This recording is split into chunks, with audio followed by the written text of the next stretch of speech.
I think you're amazing. You are too, Henry. Thank you so much.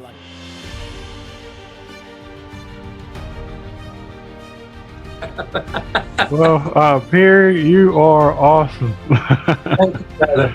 Thank you, and I appreciate you what you're doing too, buddy. Well, thank you. Because if you allow the world to define you, if you allow friends to define you, if you allow your spouse to define you, or anybody to define you outside of how God sees you, that does open the door to rejection. God bless you. I hope y'all have an amazing day. Thank you, Brother Henry. Thank God you. bless you too. Thank you for having us. Welcome to the Brother Henry and You Show. I am your host, Henry Harris. Thank you so much for taking this opportunity to watch today's program. Today we have an amazing show with you today. I was surfing through Facebook and one of my mutual friends shared a book of an author named Barbara Symons. And the book is called Escaping Christianity, Finding Christ. And when I saw that, it immediately captured my attention because I think we're living in an era, even more so now, where a lot of people are becoming fed up with church as usual, fed up with religiosity as a whole. And some people had to leave what I refer to as the religious institution or the system to actually find freedom. So, Barbara, thank you so much for being on the show today. And I'm really honored that you would take this opportunity to be with me to talk about your book, Escaping Christianity. Well, thank you. Thank you for having me. What Nice is, to meet you. well, it's nice to meet you too. What inspired you to write this book? Oh gosh, 43 years within Christian fundamentalism, many churches, a total immersion as a young child into Christian fundamentalism. And then in the late 1990s, I just began to question and felt like there was more. We would see, I was a deliverance minister. Do you know what that is? Yes, I'm familiar with that. So I was a deliverance minister for 10 years in the church that I belonged to. And at first we saw just incredible miracles, but then it seemed as though there were just a lot of people very sick and, some good friends being diagnosed with, cancer and people dying. And I thought, there's got to be more than this. Mm-hmm. This doesn't feel like it's the abundant life that we're told, we can live. And so I began to search, outside the kind of the box of Christian fundamentalism and was chastised for reading other spiritual books and told that I should burn them because they would invite, demons. Demons and spirits. So there was so much fear and we're told over 600 times in scripture to fear not and to be of good courage. And yet there was fear all around me. Mm-hmm. My basic question was, I feel love and acceptance from God, but not from people. Yeah. And I thought, how can a loving and benevolent God, who tells us to love and to pray for and to care for our enemies, while he tortures his Mm-hmm. in everlasting fire. There were so many things that just didn't make sense. Exactly. So I started to have a little bit of unsure footing within my church. I was in leadership and we saw supernatural type things happening outside of the church and in the church, but because there was so much fear, we were encouraged to leave, and so that's what I did. But it wasn't until outside of the church structure for years that I began to see the control, the manipulation, the programming the shunning, the, might I even say, brainwashing that took Mm. place within the system. And that really propelled me farther out to explore and to find this entity called Christ that was exemplified to some extent within the church system, but I found that it was a different Jesus than what I was coming to know. You know, Jesus, if you just read the red letters in scripture, it's a different picture of what we're taught Mhm. within, at least what I was taught within Christian fundamentalism. And I do draw a distinction between fundamentalism and, you know, just regular Christianity. There is a distinction there. Oh yeah, that's a huge distinction. Talk a little bit more about you said you started to explore. How did you actually exit? Like when I think of exit, I think of like Moses, when he left, was it Egypt? The Egyptians were coming after them and the Red Sea split. And so when I think about exiting Christianity, I kind of see myself as those Israelites, like leaving religion, getting ready to go, leaving Christianity, getting ready to go to the other side to something more meaningful, peaceful, and so much better and fulfilling. So, what was your, if I were to call it, what was your great exodus? Like, how did that unfold for you? Well, it wasn't so great. It wasn't, you know, like the parting of the Red Sea or anything, but the, I couldn't, I felt like I was being a hypocrite Hmm. and like I was living a dual life, so to speak. My husband had stopped because of conflict with leadership. My husband had stopped attending probably 6 to 8 months before I did. I would go on Sundays and just be there, but I didn't necessarily participate. But I had a long queue of people to lead through deliverance over the next, I don't know, several months. So I kept attending, but then um, my husband said, let's just get an office for you outside of the four walls of the church. So we did that and eventually tendered our letter of, I guess you would call it resignation from the church role, from membership. And that's when I think the church and the community went into a little bit of damage control. And there was a lot of mischaracterization. There were people that came to my house and told me that I shouldn't be convening times of prayer in my home because I was head of women's intercession. I mean, we worked with C. Peter Wagner and Cindy Jacobs and Alice Smith in Houston, and I was part of a spiritual warfare network that traveled overseas. I mean, I was very involved. And so I continued convening times of prayer in my home, and they didn't like it. And they sent some people from leadership over to my home and told me that I shouldn't be praying without having a church or a pastoral covering. Oh wow. Yeah, and then even brought me out a second time and chastised me heavily for not getting back into a church.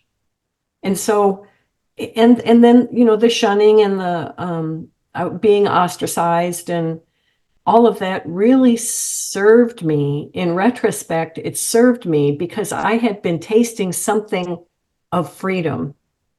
And so when I saw the system really kind of double down and went after me to bring me back in line, you know, to restore the one that has, you know, wandered away. Um, and that really propelled me to seek even more of what I was sensing and feeling internally that was not, that didn't have its basis in fear. Fear of loss, fear of rejection, fear of missing out, fear of, you know, not getting to see my loved ones after, you know, I passed away. I mean, it was just so much fear that I had to dismantle systematically, routinely every day. And what I realized is I was going through a deprogramming process by myself, not with a counselor or anything, but I literally had to regain my critical thinking. I had to stop and ask myself, why do you feel this way? And because there's triggers all around you, especially when you're raised, from I think I was 4 to 6 years old that we had our initial immersion into the fundamentalist culture. And so, this was undoing 43 years, over 4 decades Hmm. of programming and tenuous. That's a lot. Yeah. But I did it and I made it. I made it out. But then now, 25 years outside of the system, it becomes very easy to see the manipulation and the control. Mhm. And this system requires consensus to survive. It has to have your agreement. And I remember back in the day when somebody would come to, know Jesus or accept Jesus into their heart, what that did for me was reinforce to me that I'm okay. This is right. See, here's this person who's very smart, a very well-educated business people. They're in, so I'm okay. I'm okay. Because deep down inside, they know they're not. They know that what's been presented to them is not right, is not Mhm. true. So being outside is wonderful. And having gone through the they didn't call it deconstruction back then. I was just disobedient and a backslider. Yeah. That's how I was categorized. I wasn't, I didn't have the grace to say, well, she's just trying to find her way. I was really kicked out. And once I was out, I was kicked when I was down. But even that helped me to keep going. I knew that if I was getting this much abuse, that there must be something coming around the corner that's good. So I Mhm. always kept that in mind. Yeah. So for people that's watching that may be saying that it's it's just impossible to leave Christianity while at the same time saying you have a relationship with God, what would you say? How would you respond to someone who's listening to this saying, "Well, how can?" Because a lot of people believe that God invented Christianity. They feel like God created the system. So if you leave that, it's almost like saying you've left Christ Himself. What's your response to someone who may have those type of views? It's really fascinating because I get that a lot. When Christians go to my page and they'll begin to kind of nip at my heels, and again, it's because they feel insecure Exactly. of their own walk. How can you leave Christianity? Because the stories that we're told is that this Muslim person got saved and this Hindu got saved, and everybody's coming to the knowledge of the truth. But, my answer is that Jesus was not a Christian, Mm-hmm.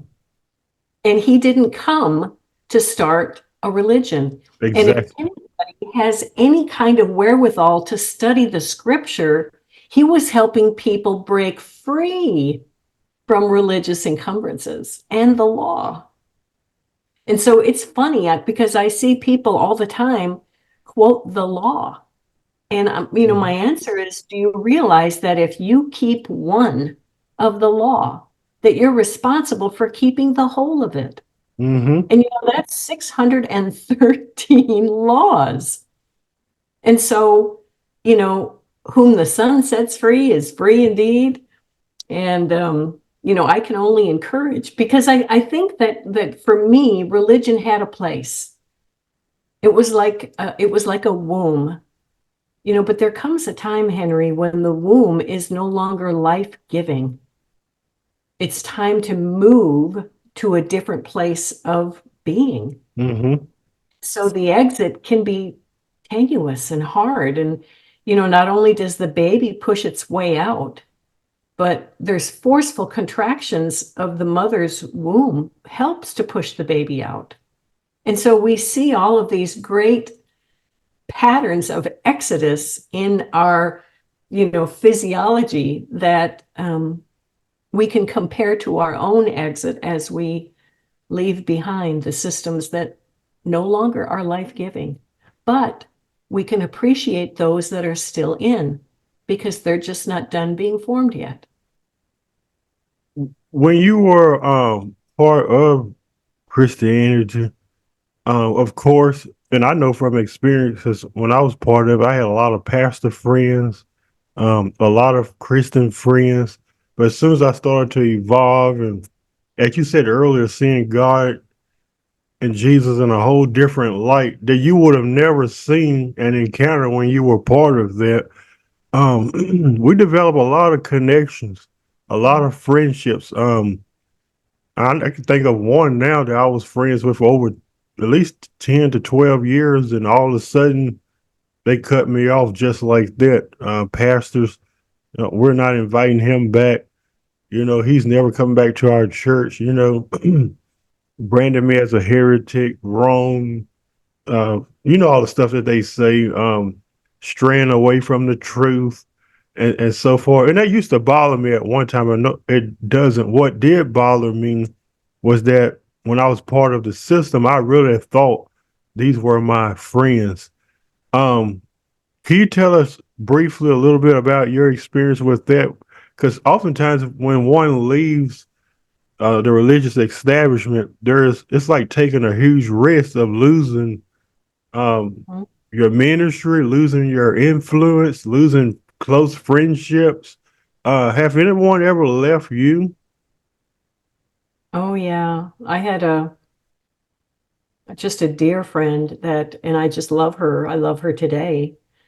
But in 2017, she sent me a text telling me that she could no longer be my friend because when she came to my home, I had recently remodeled my master bedroom suite, and I had a statue of a Buddha, not a Buddha.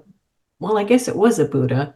It's not the big bellied Buddha, but it's this small, slender Yeah. piece of artwork, and it is making the hand signal or symbolism for peace. Just this at the heart.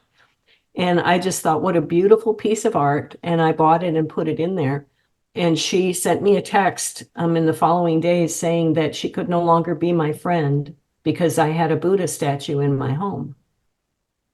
And, this was, to clarify, Henry, this was a person that I had known since 1991. Oh, that's a Our long time. husbands were, if not best friends, incredibly close friends. She was my best friend for most of that time.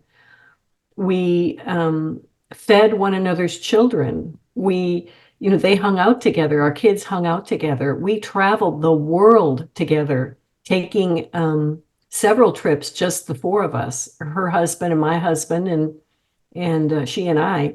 I mean, traveled the world. They were our best friends. And because I had chosen this path, she said that she could no longer be my friend and did it through text. And it was like a gut punch to me. It took me years to get over that. But even that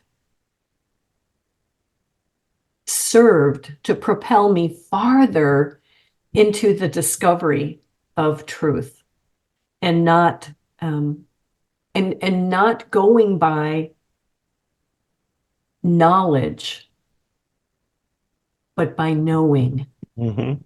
Everybody has this internal gyroscope that helps bring us to a point of truth.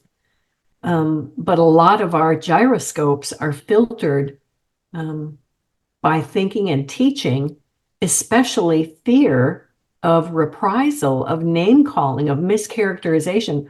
All of that happened to me.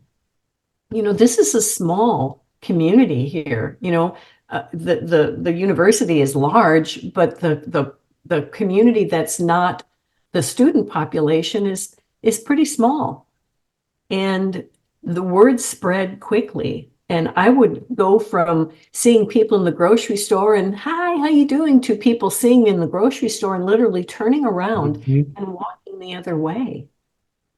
And I was just so dumbfounded by, here's a religion that is not acting very Christ-like, you know? And Jesus didn't behave that way, Mm-mm. but Christians do. Mhm. And there's so much, especially today, with all of the conspiracy and Mhm. all of the nationalism that is not in keeping with what Jesus taught. Mhm. There's just so much hypocrisy.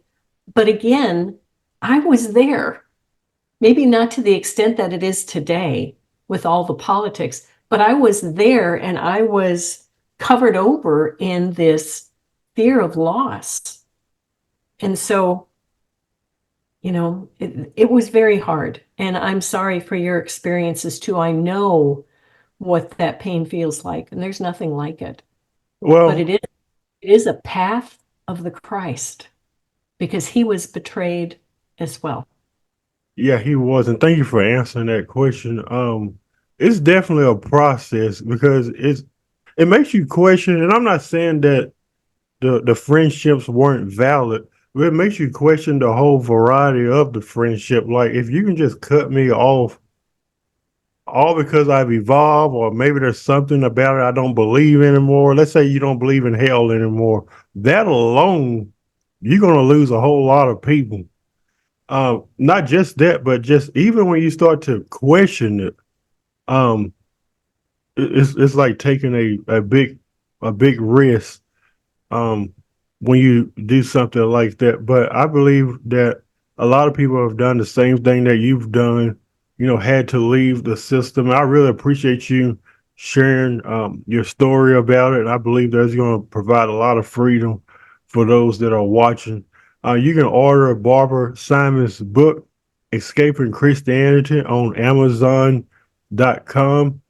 She's also on social media, Facebook /Barbara Simon. I think your page is open to the public where they can follow you, correct? Yes, yes. Okay, that's awesome. So please go order her book.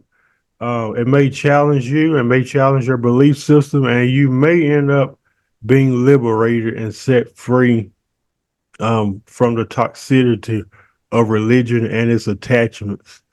And Barbara, thank you so much for being on the show today. Is there any last words you would like to say to our audience before we go? If we are free from the law, that means that there is not a set of rules to get wrong.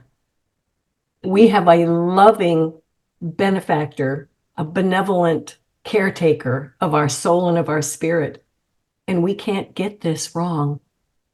We just need to move by love, and that there is no other requirement but to love. So we can't get this wrong. That would be my parting words.